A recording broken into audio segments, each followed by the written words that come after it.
রাসূলুল্লাহ সাল্লাল্লাহু আলাইহি ওয়াসাল্লাম বলেছেন, যে ব্যক্তি অন্যের গোনা নিয়ে খোঁটা দেয়, ওই ব্যক্তিকে সেই গোনা যতক্ষণ না পর্যন্ত আল্লাহ করাচ্ছেন ততক্ষণ তার মৃত্যু হবে না।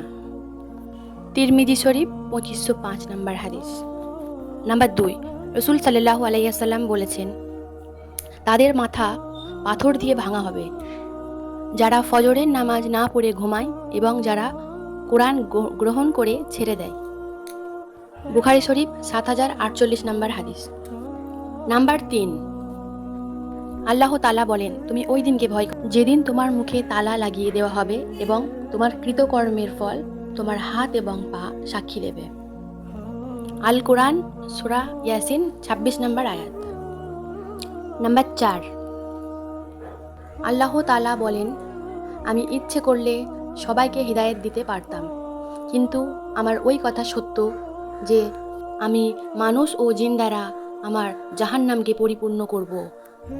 সূরা আল সাজদা আয়াত নাম্বার 13, আল কোরআন।